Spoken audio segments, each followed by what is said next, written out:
할렐루야. 예, 우리 경북로의 39회 지혜 임원단 여러분 만나서 반갑습니다. 지난 코로나 3년 사이에 이렇게 자리가 꽉 차게 모인 예배는 처음 본 것 같습니다. 정말 참 여전도에 대단하십니다. 우리 옆에 분들과 한번 이렇게 하고 인사를 해볼까요? 자기 대단해, 그렇게 한번 해봅시다. 예.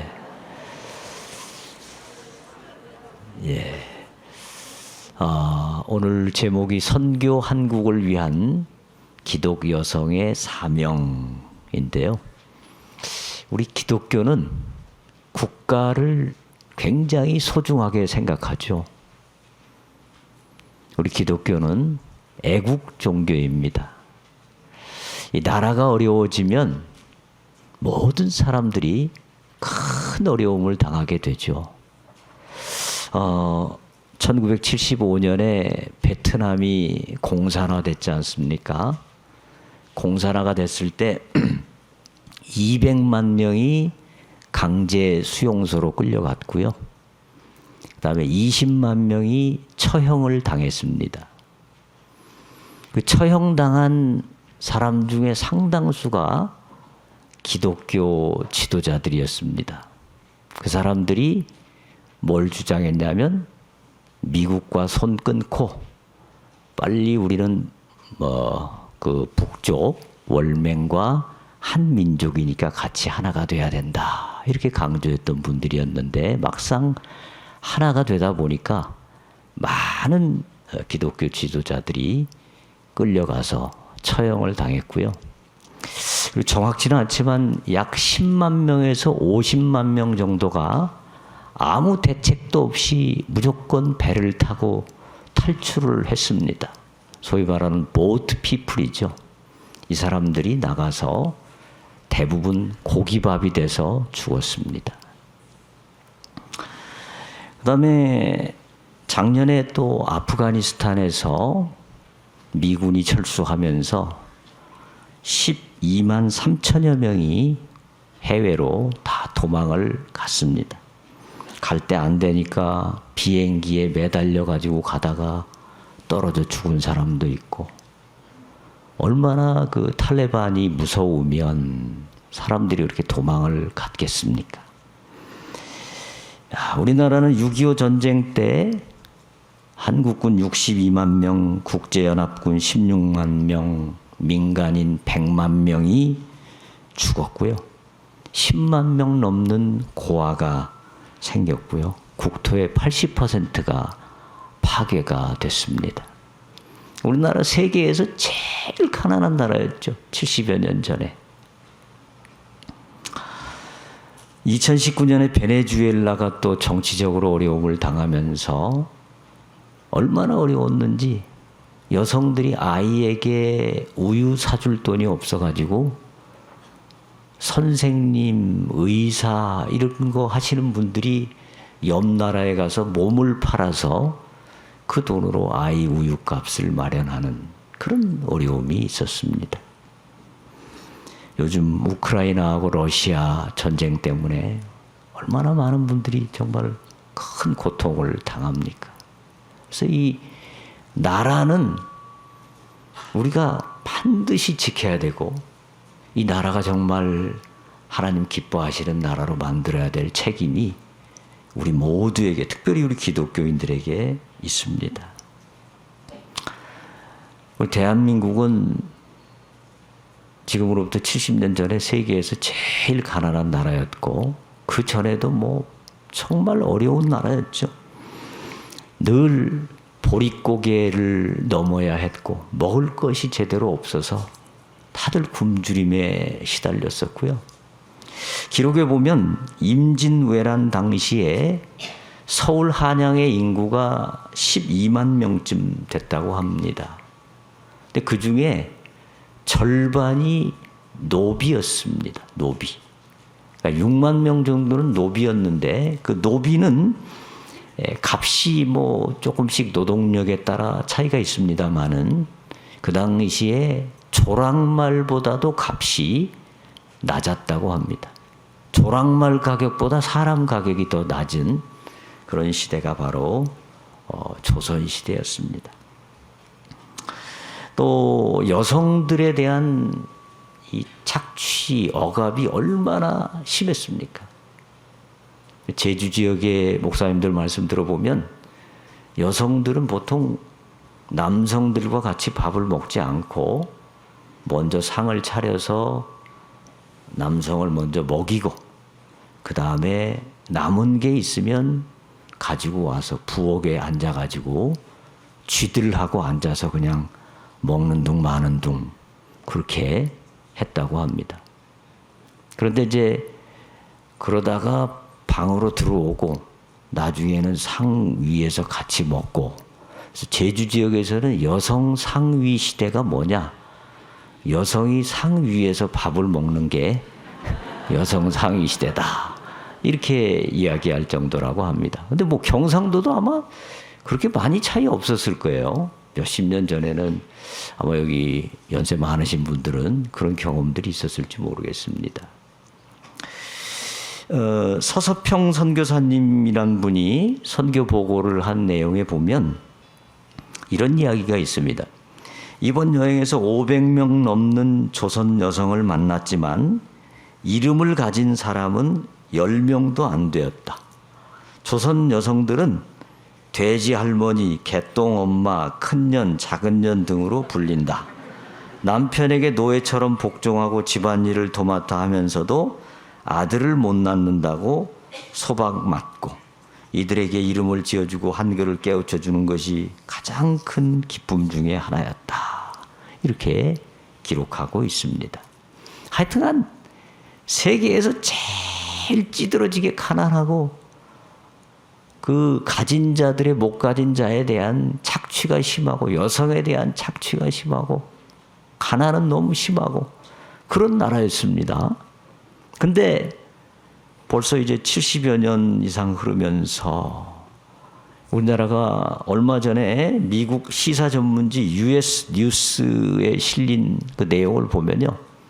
전 세계 85개국을 대상으로 한 10가지 정도 기준을 가지고 평가를 했는데 우리나라가 자그마치 몇 위쯤 됐을까요? 6위. 6위가 됐습니다. 우리 앞에 있는 나라 중에 영국 5위고 이제 프랑스가 7위, 그다음에 일본이 8위로 됐습니다. 물론 뭐 다른 조사에서는 또 뭐 한국이 좀 떨어지기도 하지만 어쨌거나 70여 년 전에 세계에서 제일 가난했던 대한민국이 이만큼 세계적인 강국으로 성장했다고 하는 것, 이거 정말 보통 기쁜 일이 아니죠. 우리나라는 교통 뭐 여러 가지 좋은 점들이 많이 있지만 교통이 아주 편리합니다.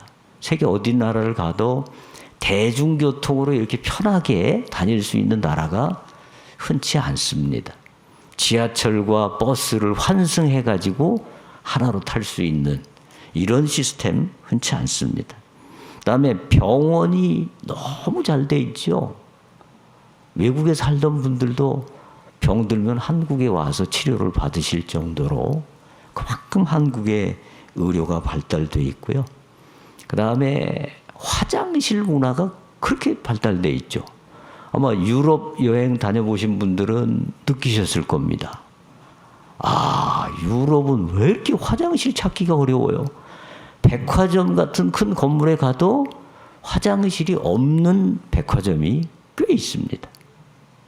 유럽에 화장실 많은 데는 이제 맥도날드인데 어느 날 제가 영국에 갔다가 이제 맥도날드 화장실을 찾았는데 그 큰일 보는 데가 두 곳이 있었습니다.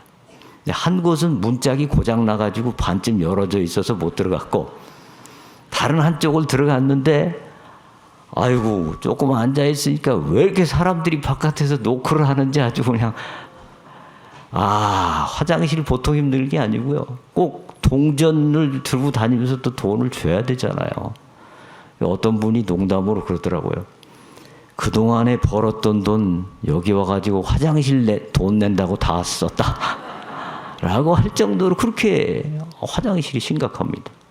대한민국 보세요. 고속도로 휴게실에 가면은 막 얼마나 화장실이 넓습니까? 거기다가 웬만한 휴게실에서는 뜨뜻한 물이 나오잖아요. 막 놀랍습니다. 이건 외국에서는 상상도 못할 일입니다. 네. 거기다가 여성들의 인권이 얼마나 높아졌습니까? 네.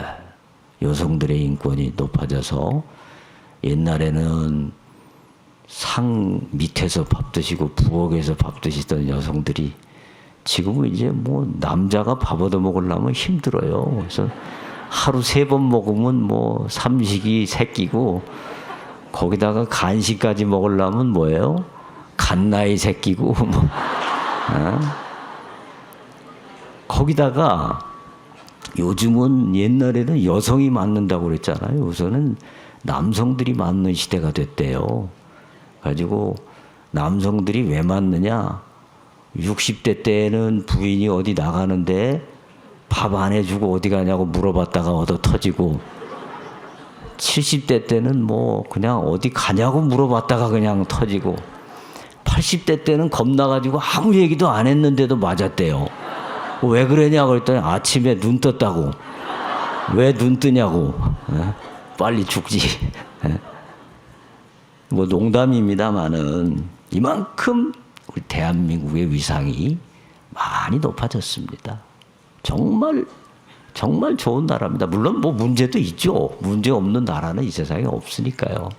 근데 한국이 어떻게 이렇게 발전했느냐, 뭐 여러 가지 이유가 있습니다. 여러 가지 이유가 있는데 몇 가지를 생각해 보면 한국 사람들은 아주 도전 정신과 승부욕이 강하다고 합니다. 한국은 뭔가 해내야 된다. 그러면은 막 강하게 도전합니다. 그래서 한국 사람들은요, 약한 사람들은 잘 돌보지만 강자는 도전합니다. 그래서 한국 사람들은 필리핀 사람, 뭐 미얀마 사람 이런 사람들은 사람이라고 불러요. 근데 강대국 사람들은 주로 놈이라고 부릅니다. 미국 사람은 양놈, 중국같이 강대국은 뭐 떼놈, 일본 같은 나라도 그냥 외놈. 이만큼 한국 사람들이 대단한 사람들입니다. 또 한국 사람들은 교육열이 굉장히 높습니다. 현재 미국은 대략 44%의 대학 진학률을 보이고 있는데요. 한국은 70에서 80%가 대학을 진학을 합니다. 대단한 나라죠. 또 그다음에 한국은 정말 하나님의 은혜로 우리 한국에 복음이 들어와서 결국 기독교가 한국을 이렇게 살리는데 큰 기여를 했습니다. 전 세계를 보면요. 전 세계가 몇 가지 권역으로 나눌 수 있지 않습니까? 하나는 이슬람권, 불교권, 힌두권, 그 다음에 공산권, 기독교권. 이렇게 큰 흐름으로 나눌 수 있는데 다른 권들은 다 이게 잘 안 돼요. 예를 들어서 힌두권은 뭐가 문제냐? 이 카스트 제도라는 게 있어가지고 지금은 공식적으로는 카스트 제도가 없어졌는데도 지금도 여전히 인도는 카스트 제도가 비공식적으로 작동을 하고 있습니다. 그래서 태어날 때부터 딱 신분이 정해져 가지고 일생을 그렇게 살아갑니다. 신분 차별이 아주 심합니다. 발전하려고 하지 않습니다. 운명론.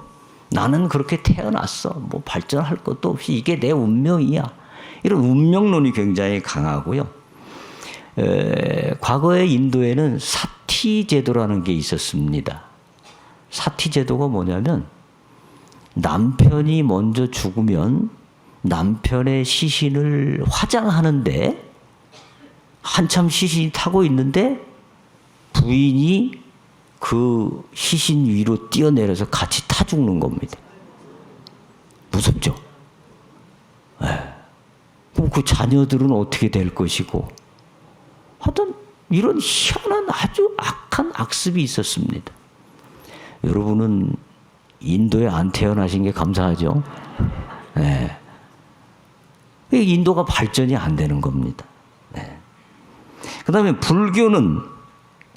불교의 중요한 교리 중에 하나가 사성제 팔정도라는 게 있는데요.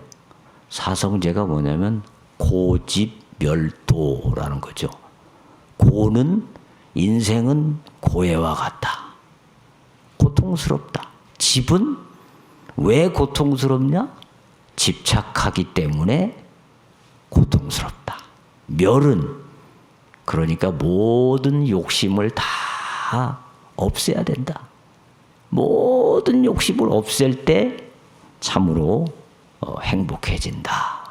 그래서 고집멸도 중에 마지막 도는 8가지 도를 행하면 이제 모든 고통이 없어진다. 그래서 불교는 모든 욕심을 다 버리라는 거예요. 돈 벌 욕심도 버리고 무슨 잘할 욕심도 버리고. 근데 욕심을 버리는 것은 저 산속에 앉아가지고 연부를 외울 때는 가능하죠. 근데 세상에 살면서 욕심을 버리고 모든 걸 그냥 가만히 앉아있으면 세상이 어떻게 되겠습니까? 산속에 앉아서 연부를 어떻게 외웁니까? 제가 한번 해볼까요? 마하반야 바라밀다 신경전 자제보살 나무아미 관세음보살.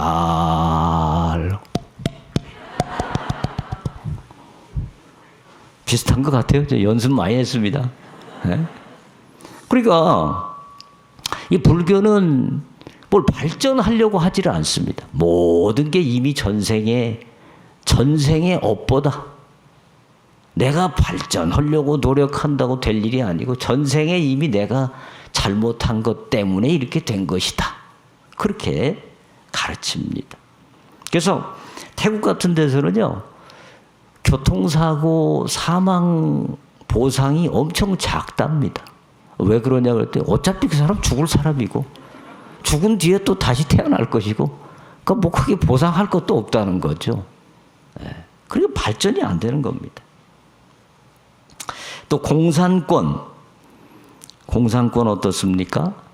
공산주의가 처음 시작할 때 말은 평등을 외쳤지만 정말 공산주의가 평등할까요? 이 세상에서 제일 불공평한 나라가 공산주의입니다. 1995년도에 적어도 200만 명에서 300만 명 정도의 아사자가 발생했을 때 평양에 사는 사람들은 아사를 몰랐던 사람들도 있다고 합니다. 특권층, 평양에 사는 사람, 공산당들은 잘 살고 김정일이 때 전국에 엄청나게 많은 별장들이 있는데 그 별장에 돌고래를 키우는 그 별장 안에 돌고래를 키우는 데가 있는데 돌고래 키우는 그 값이 1년에 10억씩 들었다고 합니다. 국민들은 굶어 죽어가고 있는데 10억씩 돈을 들여가지고 돌고래 쇼를 구경하는 겁니다. 그게 공산주의입니다. 그러니까 공산주의는 말은 평등을 외치는데 실제는 불평등하니까 그것을 억압하기 위해서 독재와 억압을 아주 일상적으로 합니다. 여러분 지금 공산주의를 추종하는 나라들 보십시오. 북한, 중국, 러시아. 중국도 영원히 황제할 수 있는 걸 만들어놨죠. 러시아도 거의 죽을 때까지 대통령 할 수 있도록 만들어놨습니다. 뭐 북한은 말할 것도 없고. 이런 이 공산 체제는 국가가 잘 될 수가 없죠. 네. 그리고 특히 이제 기독교가 개인을 숭배하고 우상 숭배하고 높이는 이런 공산 통치를 반대하기 때문에 기독교를 또 엄청 박해합니다. 이슬람권 어떻습니까? 이슬람권 부인을 4씩 얻는 것을 인정하고 독재가 횡행하고 지하드라는 이런 폭력을 행하고, 지하드가 뭡니까? 지하에서 하드를 먹는 것. 네. 아니고 신을 위해서 자살 폭탄 조끼를 입고 막 뛰어들어서 자기도 죽고 남도 죽고 이런 데입니다. 그러니까 지금 뉴스에 안 나서 그렇지 이슬람권에 가면요, 하루가 멀다 하게 계속 테러 사건이 일어납니다. 예식장에서 폭탄 터지고, 버스에서 폭탄 터지고, 학교에서 터지고, 관공서에서 터지고, 마켓에서 터지고. 그리고 그 나라가 잘 될 수가 없습니다. 전 세계에서 그래도 기독교 복음이 들어간 지역, 그런 지역들은 교회들이, 이 국가가 그래도 가장 인격이 발달되고 문화가 발달되고 인권이 존중되고 그러고 있습니다. 우리나라도 1884년에 기독교 복음이 처음 들어와서 선교사님들이 일단 가난과 이런 질병 퇴치에 많이 앞장섰지 않습니까? 병원 세우고 학교 세우고 고아원 세우고, 그 다음에 국가를 사랑하는 마음을 또 심어줘서 3.1 독립선언 33명 가운데, 그 독립선언서를 작성한 33명 가운데 과반수가 넘는 16명이 기독교인이었습니다. 근데 그 당시에 기독교인 퍼센트가 5%도 안 됐습니다. 근데 기독교가 그만큼 애국운동에 앞장섰습니다. 그리고 유교, 불교 이런 종교들이 다 타락해가지고 가난에 도탄에 빠뜨릴 때 기독교가 애국정신을 일깨우고 계몽정신을 주고, 그러면서 기독교가 이 나라를 선진화시키는데 기여했습니다. 국가를 위해서 기도하고 변혁정신을 가지고 이 사회를 바꾸어 나갔습니다. 그러니까 세상 사람들은 잘 몰라요. 어떻게 하다 대한민국이 이렇게 발전됐는지 잘 모르고 자꾸 딴짓하는데, 사실 우리는 알죠. 대한민국이 어떻게 이렇게 발전했습니까? 복음이 들어와서, 기독교가 들어와서 이 나라가 이만큼 경제적으로도 성장하고 인권도 성장했다라는 것입니다. 그래서 우리 기독교인들은 우리 대한민국이 강대국이 되고 복지국가가 되고 인권이 향상되는 것, 그 굉장히 중요합니다. 근데 우리들은 한 가지 더 관심이 있습니다. 사실 제일 중요한 관심이죠. 그게 뭐냐면 우리 대한민국이 하나님께 선교로 쓰임받는 나라가 되기를 원하는 것입니다. 창세기 12장 3절에 하나님께서 아브라함을 부르시고 땅의 모든 민족이 너를 통하여 복을 받게 될 것이라. 너는 복이 될지라. 여러분, 우리 대한민국이 어떤 나라가 되어야 되겠습니까? 우리 나라를 통해서 이 힌두권, 불교권, 공산권, 이슬람권, 여기에 사는 이 많은 분들이 아직도 억압과 고통 가운데 있는데 그들에게 참 복음을 전해서 그들이 하나님의 복을 알게 되는 것, 그것을 위해서 쓰임받는 것이 우리 기독교인들의 소원이 아니겠습니까? 그래서 바로 우리가 이 일을 감당해야 될 것입니다. 오늘 본문 누가복음 8장 말씀 회장님께서 읽어주셨는데요. 거기에 보시면 우리 예수님께서 이제 전도단을 만드시고 제자들과 함께 또 몇몇 여인들과 함께 이스라엘 곳곳을 다니시면서 전도를 하셨습니다. 근데 거기에 보면 누가 나옵니까? 여성들 중에 막달라라는 지역 출신 마리아라고 하는 여인이 나오고, 이 여인은 7 귀신이 나간 자다, 이렇게 설명이 되어 있습니다. 어떤 어려움에 있었는지 모르지만 귀신이 하나만 들어와도 힘들었을 텐데 자그마치 7 귀신이 들어왔었으니 그 정신이 어떻겠습니까? 삶이 어떻겠습니까? 완전히 인간 이하의 삶을 살았었는데 예수님을 만나고 귀신이 쫓겨나고 삶의 목표가 새로워지고 삶의 의미를 찾았던 것이죠. 그리고 또 헤롯의 청지기 구사의 아내 요한나라고 되어 있는데요. 청지기는 요즘으로 이야기하면 행정장관 또는 비서실장, 아주 가장 요직에 있는 사람. 근데 그 부인이 되는 분이 어떻게 예수님과 함께 전도단에 다녔는지 참 그것도 신기합니다. 굉장히 높은 고관 대작의 부인인데요.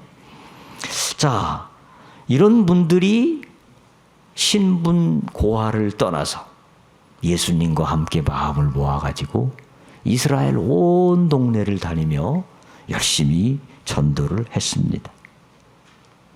그런데 이 당시에 이제 예수님과 12 제자면은 남자가 13명이잖아요. 장정만 해도 13명입니다.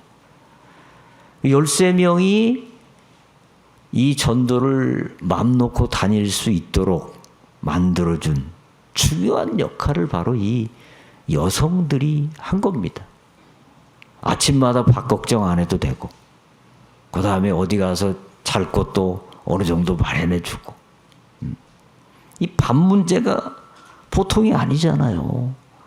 요즘이야 전기밥솥 있고 싱크대에 있어서 물 항상 나오고 얼마든지 씻을 수 있는데, 이때 당시에는 싱크대가 있습니까? 수돗물이 있습니까? 전기밥솥이 있습니까? 어떻게 밥을 했는지 모르겠어요.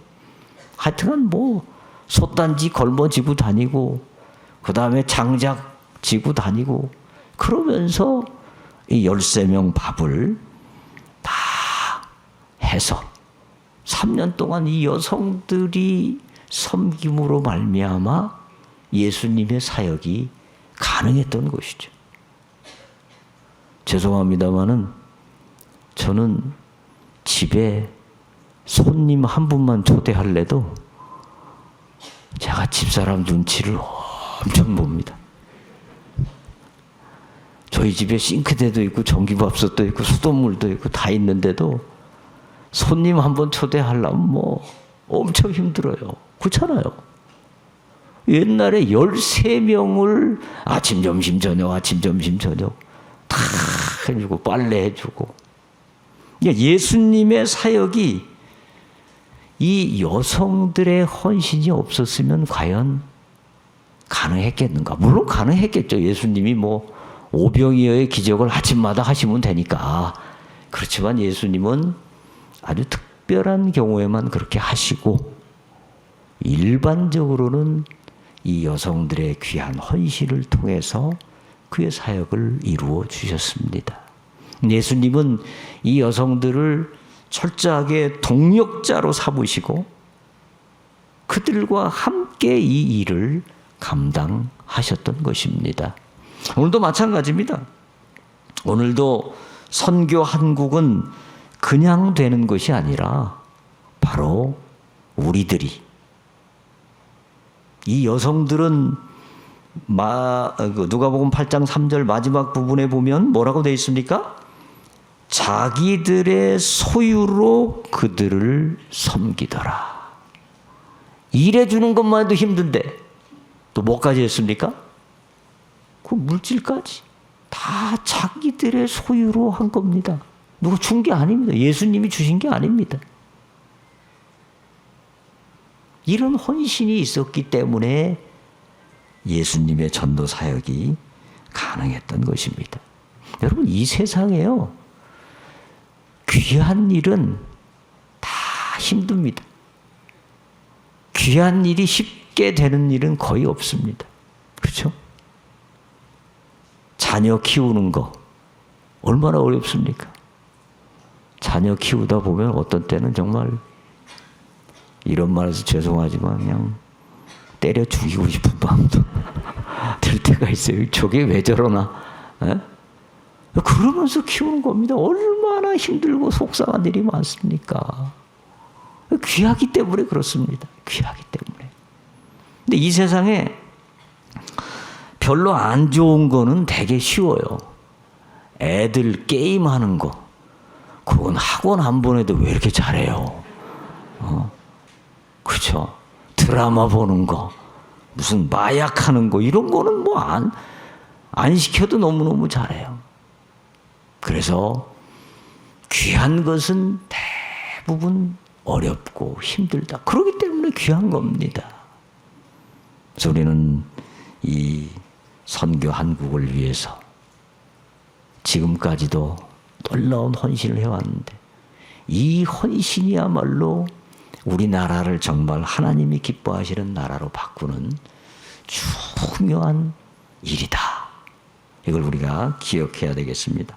이 한국이 이렇게 하나님이 기뻐하시는 나라로 발전해 오는 과정에 여성들의 헌신이 참 놀라웠습니다. 한국에 오셨던 여성 선교사님들 정말 많았습니다. 그 중에 한번 소개를 하면요. 로제타 홀이라고 하는 선교사님이 계십니다. 로제타 홀. 이 로제타 홀 선교사님은 1850년에 설립된 미국 필라델피아 드렉셀 대학교 의과대학을 1889년 3월에 졸업을 했습니다. 의사죠, 의사. 미국에서도 아주 편하게 잘 나갈 수 있는 그런 의사였는데 이분은 졸업하자마자 뉴욕 빈민가에 가서 그 가난한 사람들을 섬기는 일을 했습니다. 그리고 얼마 후에 조선에 가서 선교를 해야 되겠다 이런 마음을 가지고 1891년에 조선 땅에 들어왔습니다. 조선 땅에 들어와 가지고 처음에 병원을 많이 세우고 그 다음에 우리 한국 여성들에게 의학을 많이 가르쳤습니다. 그분이 세운 병원이 평양에 기홀병원이 있고요. 또 고려대 의대의 전신이었던 서울 경성여자의학전문학교, 또 이대 부속병원의 전신인 동대문병원, 또 인천기독병원, 인천간호보건대학 이런 대학들을 이런 병원들을 세웠습니다. 그리고 평양 맹아학교를 세워서 한글 점자 교육을 시켰고요. 그다음에 아들 셔우드홀과 함께 결핵 퇴치 운동에 앞장서서 결핵 요양원을 세우고 특별히 크리스마스 실을 처음으로 만들어서 보급했습니다. 여러분 초등학교 시절에 크리스마스 실 많이 사셨죠? 이게 바로 이 로제타 홀 선교사님이 처음에 시작한 것인데 이렇게 계속 운동으로 이어져 왔던 것입니다. 이 로제타 홀 선교사님이 한국에 들어왔을 때 한국의 여건이 어땠을까요? 정말 열악하기 그지없었습니다. 선교사님들의 기록에 의하면 당시 이 한국에 3S가 있었다고 그래요. 3가지 S. 아주 선교사님들을 괴롭혔던. S가 뭐냐면 첫째는 스모크, 연기. 온 동네가 다 불을 떼니까 그냥 연기로 그냥 자욱해가지고 숨쉬기도 어려울 정도로 그렇게 연기가 자욱했었고요. 그 다음에 사운드, 소리. 이 온 동네 개 짖는 소리. 그 다음에 사람들이 그렇게 잘 싸웠대요. 한국 사람들이 막 걸핏하면 막 소리 지르고 때리고 싸우고 막 그랬답니다. 그 기록에 의하면. 요즘 어떻게 이렇게 순한 양같이 다 변했는지 모르겠는데 그때 그랬대요. 그 다음에 스멜, 냄새가 아주 그렇게 고약했답니다. 왜냐하면 이 화장실이 전부 재래식이니까 어떻게 보면 온 동네가 다 화장실입니다. 그냥. 예. 그 냄새가 그냥 온 동네에 자욱했고, 이 하수구가 제대로 안 돼 있으니까 문 앞에 전부 하수가 내려가는 게 있으니까 이게 뭐 냄새가 굉장히 났습니다. 이런 상황에서 하루 종일 환자들을 돌보았습니다. 그 다음에 이 조선 사람들이 이 외국 사람들을 굉장히 이상하게 봐가지고 이 로제타 홀 선교사님이 첫 아기를 낳았을 때 사람들이 그 아기를 그렇게 보고 싶어 했답니다. 그래서 너무 보고 싶어 하니까 어쩔 수 없이 10명을 한 그룹씩 해가지고 5분씩 아기를 구경하도록 그렇게 했는데 하루 종일 10명씩 갖고 와가지고 이제 그 안방을 다 들여다보고는 사람들 하는 얘기가 뭐 애를 보고 코가 크다, 귀가 크다, 개같이 생겼다, 뭐 별말을 다 하면서 이제 막 그렇게 구경을 했다는 겁니다. 아이가 막 넘어져가지고 치아가 2개나 부러진 날에도 평양 사람들이 와가지고 막 구경을 하고 그랬답니다. 그 다음에 이제 이 선교사님이 화상을 입어서 손가락 3개가 이렇게 달라붙은 16살 소녀를 수술을 해줬는데 수술을 해도 이게 너무 상처가 크게 나가지고 자기 피부의 일부를 떼내서 피부 이식 수술을 해주었다고 합니다.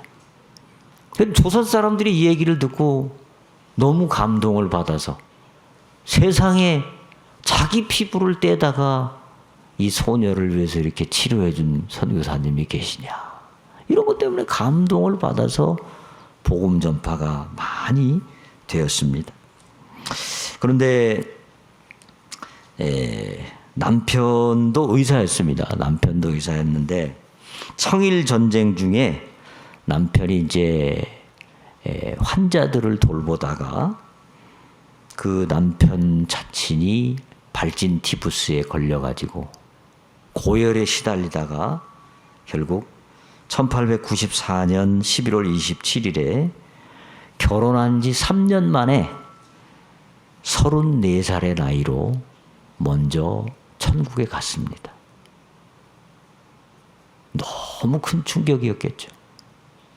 그래서 이분이 처음에는 남편이 죽고 아이 2을 데리고 미국으로 갔었다가 계속해서 이 조선 사람들을 향한 사랑, 내가 그들을 위해서 가지 않으면 안 된다. 내가 여기서 이렇게 편하게 지낼 일이 아니다. 이런 음성이 자꾸 들려와서 결국 그 2 아이들을 데리고 다시 또 조선 땅으로 왔습니다. 근데 조선 땅에 와서 얼마 후에 딸 이디스라고 하는 딸이 또 먼저 이질로 하나님 앞에 갔습니다. 그때도 이 로제타 홀 선교사님이 너무 힘들었죠. 정말 그 고통이 말로 알 수 없었죠. 근데 이분의 선교 기록에 의하면 이렇게 썼습니다. 아빠가 너무 딸을 그리워하여 아빠가 불렀나 보다. 이렇게 해서 딸도 먼저 보냈고, 보통 사람 같으면 이 정도 되면 뭐 선교도 좋고 뭣도 좋지만 나는 이제 다 포기하고 미국 가서 그냥 편히 살련다. 이렇게 했을 것 같은데 이 로제타 홀 선교사님은 끝까지 남아서 돌아가실 때까지 한국에 남아서 한국 사람들의 복음화를 위해서 또 한국의 발전을 위해서 헌신했습니다. 또 그 아들 셔우드 홀, 이분도 대를 이어서 선교사가 되셔서 한국을 위해서 또 헌신했습니다. 이 로제타 홀 선교사님뿐 아닙니다. 한국에 와서 일했던 여성 선교사님들이 굉장히 많습니다. 그분들이 다 그렇게 고통을 당하고 어렵지만 그 일을 감당한 결과로 오늘 우리가 이런 놀라운 축복을 누리고 있습니다. 할렐루야. 네. 근데 선교사님들뿐 아닙니다. 우리 한국 성도님들도 정말 헌신적이었습니다. 요즘 달라졌습니다만 옛날에는 부흥회하면 월요일부터 금요일까지 했습니다. 그렇죠? 네. 금요일까지 하는데 뭐 그 당시에 뭐 버스 같은 게 제대로 없으니까 막 10리길, 20리길을 걸어와 가지고 교회 바닥에서 다 자면서 교회에서 밥 해먹어 가면서 아이 하나 업고 아이 하나 걸리고 그러면서 솥단지 하나씩 메고 와가지고 거기서 이제 막 밥 해먹어 가면서 은혜 받고 그때는 힘도 좋았어요. 지금은 조금만 해도 다 피곤한데 그랬습니다. 네. 저도 어렸을 때 기억에 보면 기도원 같은 데 가면 그 넓은 기도원에서 다 잤잖아요. 바닥에서 그냥 다 펴놓고. 화장실은 어떻게 목욕은 어떻게 했는지 모르겠어요. 하여튼 네. 그렇게 열심으로 말씀을 듣고 헌신하면서 우리 한국교회가 이렇게 아름답게 성장해 왔습니다. 최근에 어떤 권사님의 이야기를 제가 봤는데요. 이 권사님 주일 오전 5시에 새벽 기도로 하루 일과를 시작하고 주일 예배 전에 중보기도 팀에 가서 기도하고 주일 예배 드리고 예배 후에는 성가대 연습하고 성경 공부하고 오후 5시가 돼서 집에 오고 월요일은 또 저녁 9시에 권사의 기도회, 화요일은 새벽 기도 후에 릴레이 기도, 수요일은 오전 9시부터 전도사역 후에 수요 저녁 예배, 금요일은 구역 예배, 토요일은 주일 식사 준비, 자판기 관리, 식당 관리. 정말 이 여성들의 여전도 회원들의 헌신은 너무너무 놀랍습니다. 이 자리에 계신 여러분들도 거의 다 그렇게 많은 분들이 하시고 계시잖아요.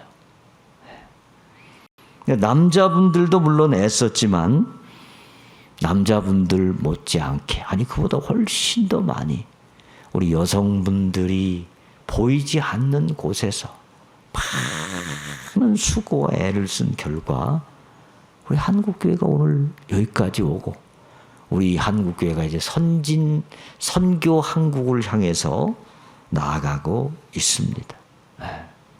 이 또 호남 지역에서 활동했던 서서평 선교사님이라고 계세요. 엘리자베스 셰핑이라는 선교사님이 계신데 이분도 한국에 와서 의료 선교를 많이 하셨습니다.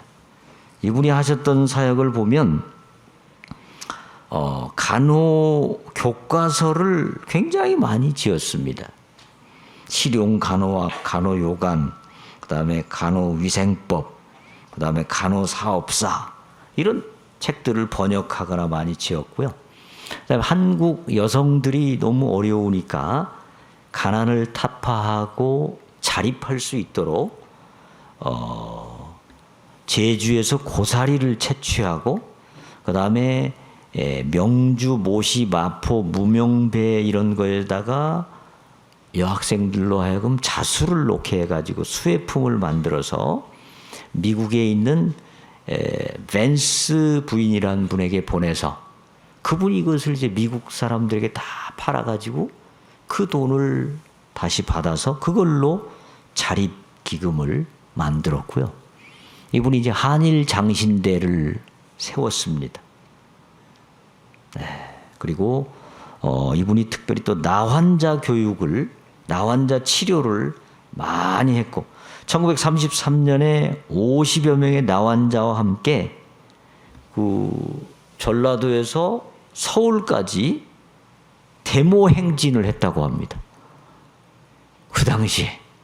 그래서 나환자들의 인권을 향상시키고 그 당시에 일본 정부가 나환자들을 아예 없애버리려고 했는데 이 셰핑 선교사님의 노력으로 소록도에 나환자촌을 건립하도록 기여했다고 합니다.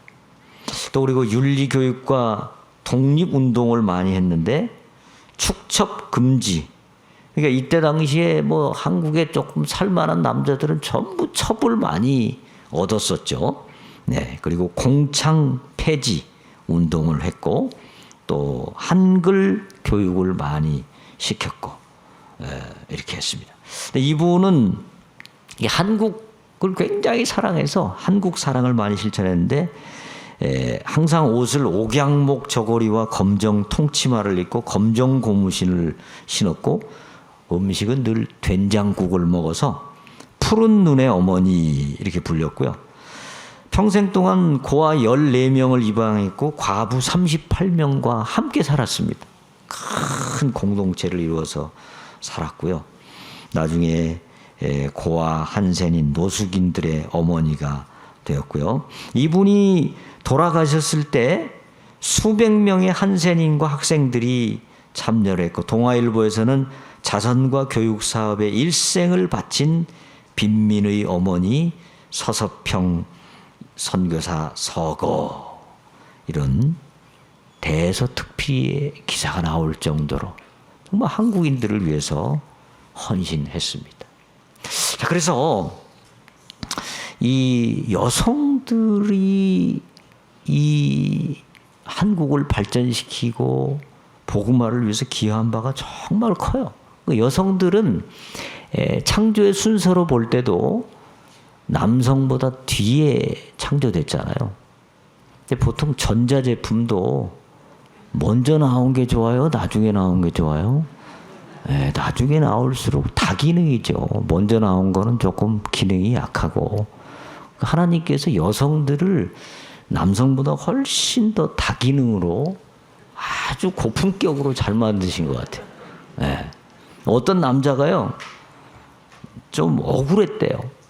자기는 직장에 나가서 그냥 죽어라고 이러는데 자기 부인은 맨날 노는 것 같고 고급 카페에 가서 차만 마시고 웃는 것 같고. 그래서 한 번은 하나님께 기도를 했대. 하나님, 제가 이렇게 고생하는데 저와 우리 부인의 영혼을 하루만 좀 바꿔가지고 우리 부인이 내가 얼마나 고생하는지를 좀 알게 해주옵소서. 하나님이 그 청을 들어주셔가지고 어느 날 하루 바꿔줬대요. 그래가지고 이 남자가 이제 하루를 사는데 이렇게 살았어요. 아침 여자가 된 남편은 일어나자마자 애들을 깨우고 옷을 챙겨주고 밥을 먹이고 도시락을 싸서 학교로 보내고 남편 출근시키고 산더미처럼 쌓인 빨래를 하고 고양이 밥 챙겨주고 이불 개고 집안 청소하고 개 목욕시키고 은행 가서 일 보고 오는 길에 장을 봐서 낑낑대고 집에 오니 오후 1시가 넘었다. 오자마자 아들이 먹을 간식 준비하고 아이들이 오자 간식 모이고 숙제하고 신랑이 버리고 나서 잠시 TV를 보았는데 벌써 오후 4시 30분이 되었다. 허겁지겁 쌀 씻고 고기 점이고 채소 다듬어서 국 끓이고 저녁 준비 정신없이 하였다. 저녁 먹은 후 애들을 잠자리에 재우고 나니 벌써 9시가 넘었다. 완전 떡 실신이 되어서 잠을 청하려 하는데 남편이 끈질기게 관계를 요구하여 그 청을 들어주었다. 다음날 아침 여자가 된 남편은 일어나자마자 하나님께 간절히 기도하였다. 하나님, 제가 정말 멍청하였사옵나이다. 집사람이 얼마나 고생하는지도 모르고 투정을 부렸습니다. 하나님, 제가 회개하오니 당장 남편으로 돌려주옵소서. 그때 하나님이 웃으시면서 하시는 말씀, 너는 10개월 후에나 돼야 남편으로 돌아갈 수 있다. 어젯밤에 임신을 하고 말았기 때문이다.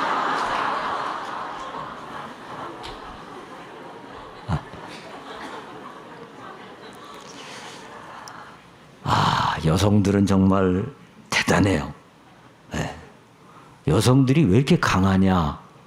어떤 사람이 분석을 했는데 몇 가지로 분석을 했답니다. 첫째는 재질이 뼈기 때문에 흙으로 만든 남성보다 훨씬 강하다. 둘째는 여성들은 가지고 노는 게 주로 칼을 가지고 놀기 때문에 그렇잖아요. 매일 칼 가지고 놀죠. 셋째는 여성들은 한 달에 한 번씩 피를 보시는 분들이기 때문에 무서운 분들이다. 네.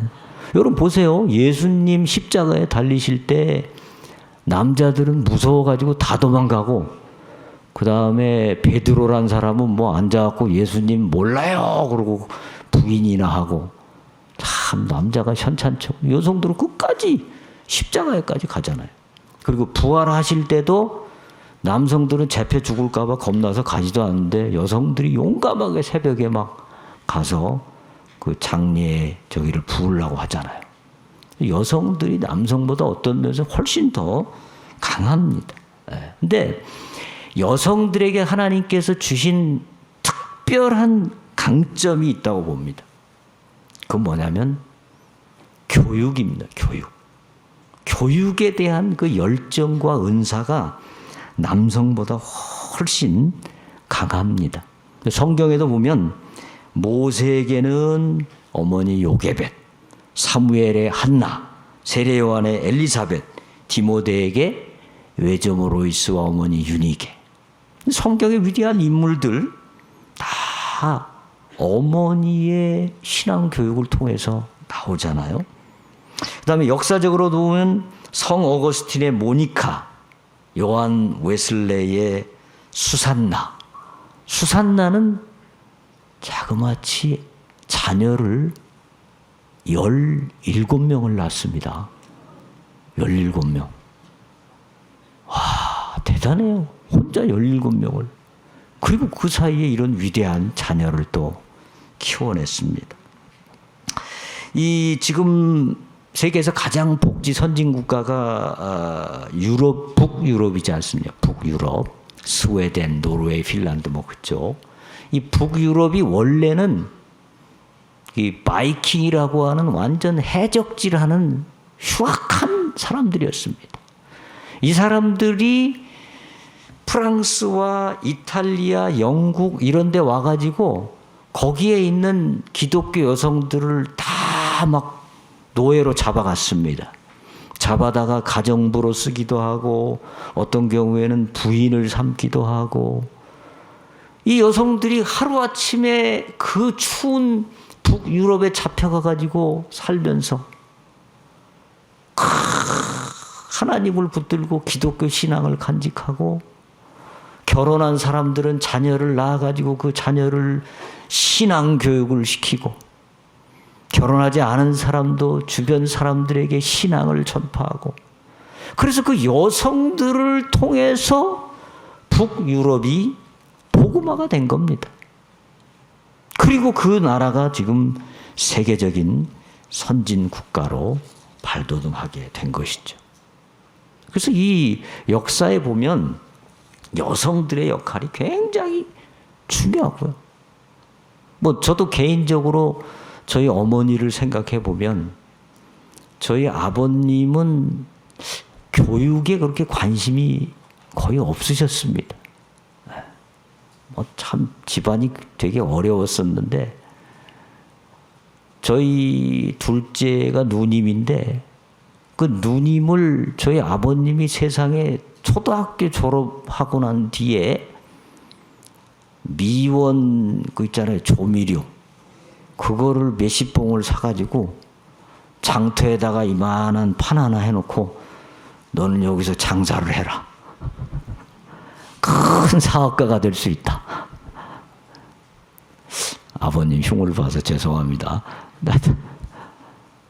교육을 별로 관심이 없으셨어요. 근데 저희 어머님이 그 어려운 중에도 안 된다 해가지고 그 판 그냥 치워버리고 저희 누님을 교육시키고, 그래서 저희 식구, 형제들이 다 어머님 때문에 그래도 이렇게 교육을 받고 오늘까지 살아온 겁니다.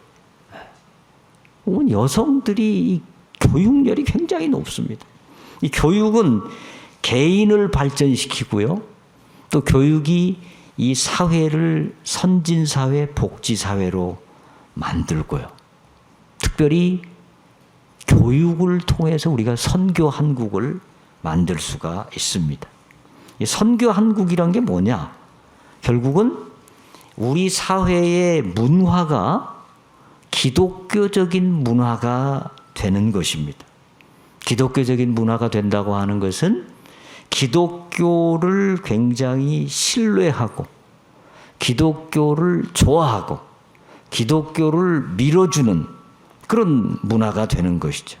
과거 영국이나 미국 등의 기독교 문화가 굉장히 강했지 않습니까? 그래서 미국에서는 요즘은 조금 달라졌습니다만은 미국에서는 교회를 다니든 안 다니든 교회 다니는 게 모범적 시민이라고 인식이 됐고요. 교회에 나가는 것이 당연한 문화였습니다. 그런 문화다 보니까 교회가 번성하게 되고 그러면서 또 교회 성도를 존중하고 목회자를 존중하고 그러면서 국가가 어떤 일을 결정할 때 대부분 기독교적 가치관에 의해서 결정을 하게 됩니다. 이 기독교적 가치관에 의해서 중요한 결정들을 해나가니까 그 국가가 잘 될 수밖에 없고 교회가 성장할 수밖에 없습니다. 이 기독교적 가치관이라는 게 뭐죠? 한마디로 이야기하기는 어렵지만 쉽게 얘기하면 하나님의 뜻에 맞는 것을 따라 사는 것이죠. 예를 들면 동성애. 하나님의 뜻에 안 맞지 않습니까? 하나님의 창조 질서와 안 맞지 않습니까? 하나님이 만드신 가장 기본적인 질서 가운데 남자와 여자로 창조해서 그 둘이 각각의 은사를 가지고 아름다운 가정과 사회를 만들도록 하나님이 만드셨는데 나는 그 질서 싫어. 내 마음대로 살 거야. 그리고 하나님의 질서를 거부하는 마지막 끝판왕이 바로 동성애 아니겠습니까? 그러니까 동성애가 합법화되면은 그 사회는 이제 무너지기 시작하는 겁니다. 에이즈가 만연해지고 자녀 출산이 더 안 되는 것이고 병이 많아지고 정상적인 사회생활이 안 되는 겁니다. 그래서 기독교 문화가 강한 나라에서는 이 동성애 같은 것을 결국 막아야 되는 것이죠. 그리고 기독교를 핍박하는 공산주의도 막아야 되고 술과 마약과 퇴폐 성문화 이런 것들을 막아야 되죠.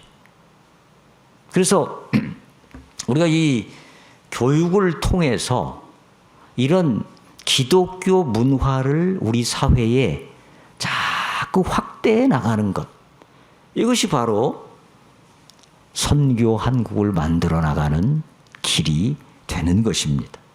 자, 그런데 이 문화라고 하는 것은 한 사회가 행복한 삶을 위해서 만든 그리고 전수하는 모든 것이 문화죠. 보다 더 행복한 사회를 만들기 위해서 만들고 전수하는 모든 것. 예를 들면 눈에 보이는 물질 문화, 또 어떤 사회 관계를 말하는 사회 문화, 그 다음에 어떤 정신적인 어떤 정신 문화, 또는 예술, 문학, 이런 예술 문화, 이런 것들이 다 문화지 않습니까? 그런데 이 문화가 어떻게 형성이 되느냐? 문화가 가장 잘 형성되는 상황이 바로 교육입니다. 교육. 그러니까 문화라고 하는 것의 핵심이 가치관이거든요. 무엇이 진짜 가치 있는 것이냐, 무엇이 가장 중요한 것이냐라는 게 가치관이지 않습니까? 그 가치관이 문화에 의해서 이제 형성이 된단 말이죠. 동성애가 가치 있는 것이다라고 생각하는 문화가 되면 그 문화는 이제 그렇게 망해가는 거죠. 네. 근데 이 가치관은 언제 형성이 되냐면 어린 시절에 부모의 교육에 의해서 자기도 모르게 그 가치관이 점점 형성이 되는 것입니다. 그렇기 때문에 이 어린 시절의 교육이 굉장히 중요하죠. 그 김진홍 목사님이 말씀하실 때 그런 얘기를 하시더라고요. 미국의 어느 곳에 가서 집회를 하시는데 어떤 여성분이 이 앞자리에 앉아가지고 그렇게 울더래요. 그렇게 설교 내내 울고, 그래서 끝나고 나서 왜 그러신가 사연을 들어보니까 이분이 동두천에서 사창가에서 미군을 대상으로 일을 했던 분인데 미군하고 결혼을 해서 이제 미국에 갔는데 이 남자가 자기를 어느 농장에다가 그냥 처박아 놓고 일만 시키고 자기는 맨날 어디 놀러 다니고 여자들하고 바람 피고 그러더라는 거예요. 말도 잘 안 통하고 너무너무 힘들어서 죽어버려야 되겠다 싶어가지고 그 헛간에 들어가서 이 볏짚을 쌓아놓은 그 위에다가 이제 그 천장에다가 목을 매달아가지고 죽으려고 했는데 그냥 실수를 해가지고 떨어져서 살게 됐대요. 그러면서 그 순간에 갑자기 자기가 어린 시절에 갔던 그 교회에서 찬송 부르던 그 모습이 섬광같이 지나가더라는 겁니다. 내가 왜 몰랐던가? 나 교회를 가야 되겠다. 그래가지고 주변에 이제 교회를 찾아갔고 그 다음부터는 남편이 뭐 어떻게 하든 말든 신경 안 쓰고 열심히 신앙생활을 했답니다.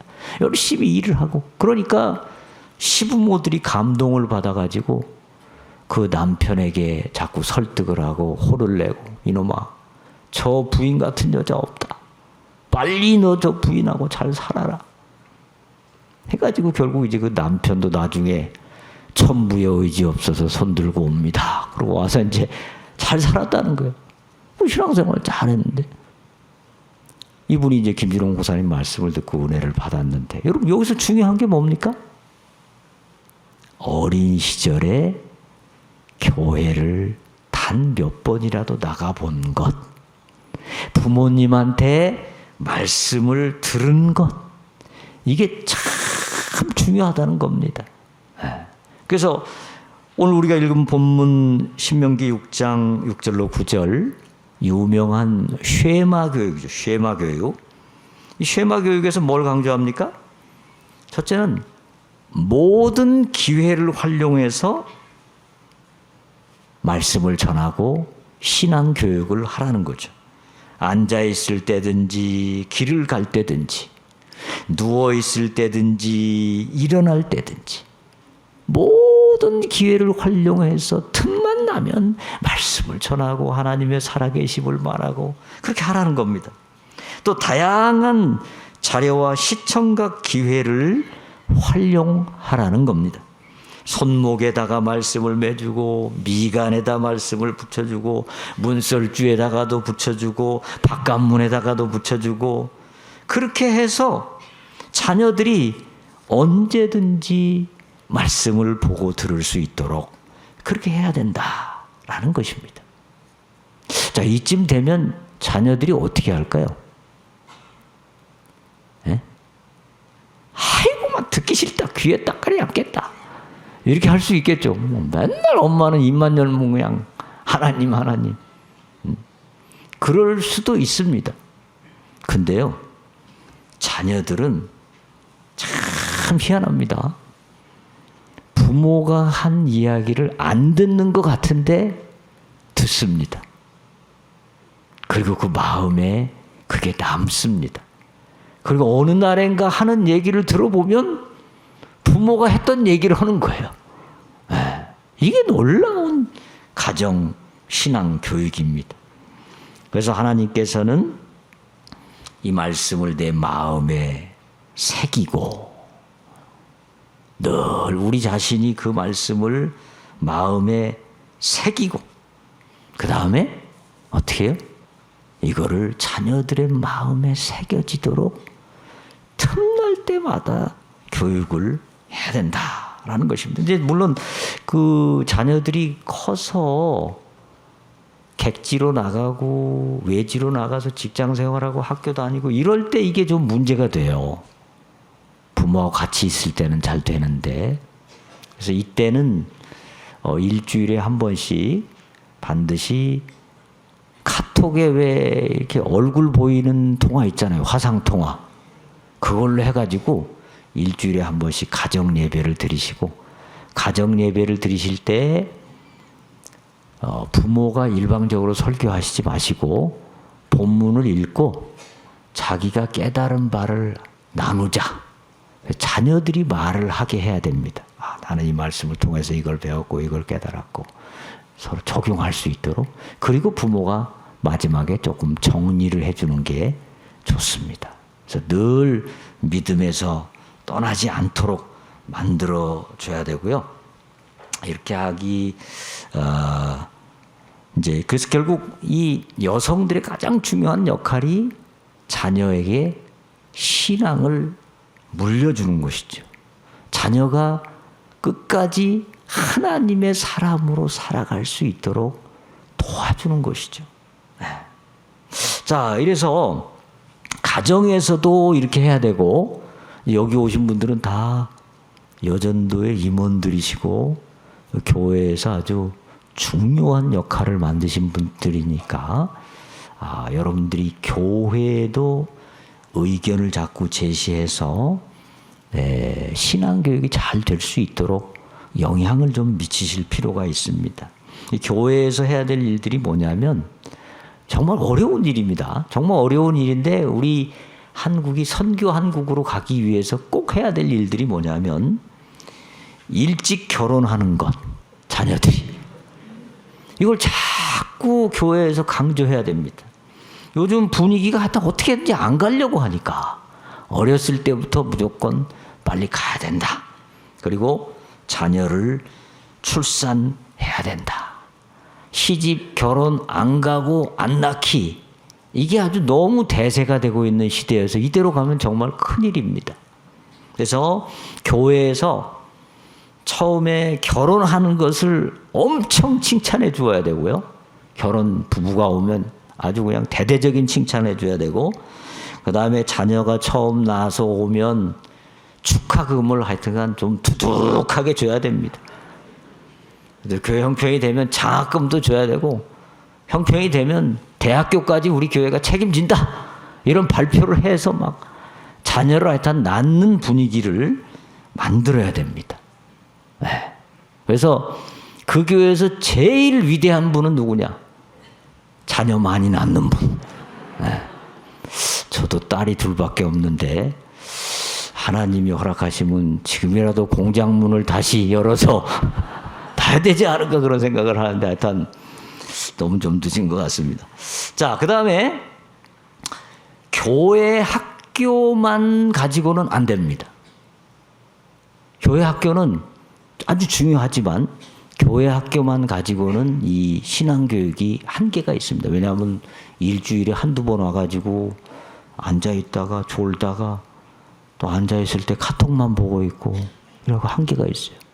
그래서 교회 학교 교육을 더 강조해야 되고, 그 다음에 가정교육이 함께 맞물려 가도록 해야 됩니다.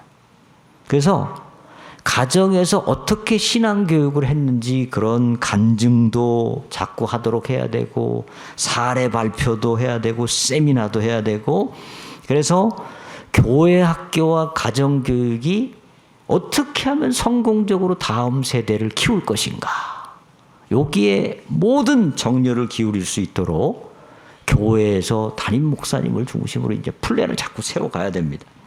세 번째는 전도를 통해 이 나라의 기독교 가치관을 가지고 살 교인들을 확산시켜야 되죠. 결국은 숫자가 중요합니다. 민주주의 국가에서는 숫자가 투표고, 숫자를 통해서 국회의원도 뽑고 그러면서 정책을 결정하기 때문에 기독교적 가치관을 헌신하고 그걸 시행할 일꾼들을 많이 배출하는 게 결국 선교 한국을 만들 수 있는 길입니다. 특별히 동성애 문제를 어떻게 막을 것인지 대한민국 모든 교회가 다 힘을 합해야 되고, 그 국회의원들이나 이런 분들을 잘 설득하고, 더 필요하면 설득도 하고 압박도 하고 모든 노력을 기울여서 이걸 막아야 되죠.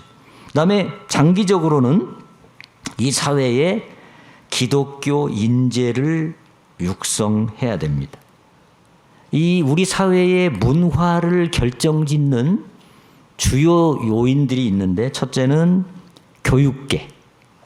교육을 아이들이 받으면서 가치관이 형성이 되잖아요. 근데 교육계가 안타깝게도 이 전교조가 많이 지금 접수를 해서 기독교적 가치관과는 좀 반대되는 그런 교육이 많이 행해지고 있는 게 안타깝습니다. 그래서 귀한 기독교 선생님들이 많이 나와야 되고요. 언론계, 방송, 신문 이런 데 기독교적 인사들이 많이 가서 기독교 가치관이 많이 퍼지도록 해야 되고요. 정치와 법조계, 그 다음에 예술 문화계, 예술 문화도 굉장히 중요합니다. 영화 한 편이 나와서 1000만 명 이상 찍으면 그게 그 사회의 가치관, 문화 형성에 큰 영향을 미치고요. 노래 한 곡이 큰 영향을 미치고요. 소설 하나가 큰 영향을 미칩니다. 그래서 기독교가 이런 인재들을 정말 기독교적 가치관이 널리 퍼져나가는 도움이 되는 이런 인재들을 키워야 됩니다. 자, 그래서 이제 정리를 좀 하자면 결국 이 선교 한국을 만드는 것이 우리들의 소원이고 우리들의 사명이고 우리들이 마지막 하나님 나라 앞에 갈 때까지 해야 될 중요한 일인데, 이 일에 바로 이 자리에 계신 우리 여성 지도자 여러분들이 가장 중요한 역할을 하실 수 있는 분들이다. 이걸 꼭 좀 기억해 주시고요.